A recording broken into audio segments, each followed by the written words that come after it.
Hello class, Kristen Adriazola here. Just a reminder, I'm completing my field placement at the Office of Public Advocacy in Anchorage, Alaska, with the Guardian Ad Litems. I have two supervisors, Becky Griffin and Sarah Hansen, or my on-site supervisors rather, and my field instructor is Miss Maggie Norbert.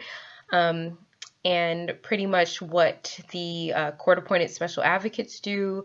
They advocate on behalf of children, and they make sure to convey to the court the best interests of a child when they've been taken into state custody. And so this week I wanted to do my video on mandated reporting.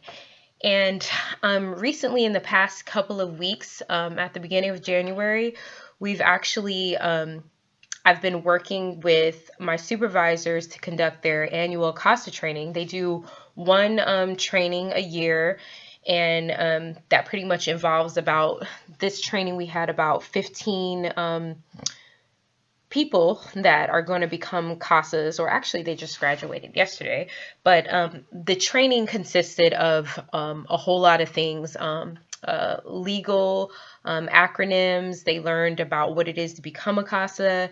There was a whole training that was wonderful on cultural competence. I kind of wish it was labeled as cultural humility, but cultural competence. They also got to do some really helpful exercises on bias and things like that.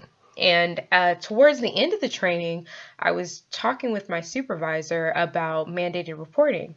And she mentioned as a state requirement, there are basically some individuals who are mandated reporter based on the state level. And she mentioned that guardian ad litems and, well, more specifically, court-appointed special advocates are not mandated reporters.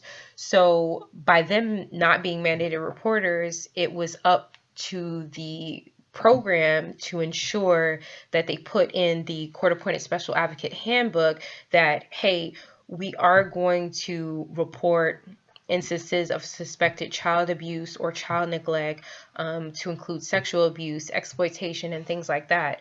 So in this video, I just kind of wanted to highlight that it's important to not just assume that the state has things covered, and to make sure that when you're in charge of a program that you cover all your bases, and tell your volunteers that, hey, this is something that's important. And ironically, with the court-appointed special advocates, they are involved in cases because there's been child abuse or neglect, and so it kind of puts in their head that, hey, I still need to be looking out for this, even in foster care placements, because unfortunately, my supervisor has told me in the past that, reputable foster placements have actually gone really poorly, and they've placed kids in foster placement and everything's been going well.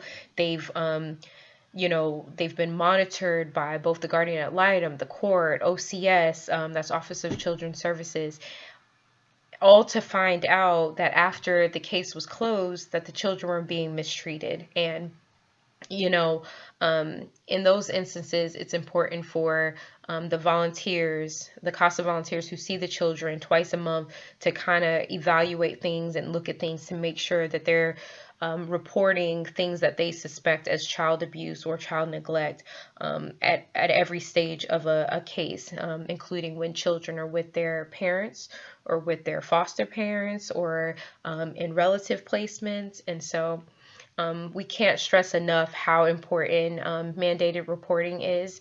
And in my placement, I think, children are one of the most vulnerable groups, and we can't do enough to just try to make sure that we are covering all our bases at all times and reporting those things.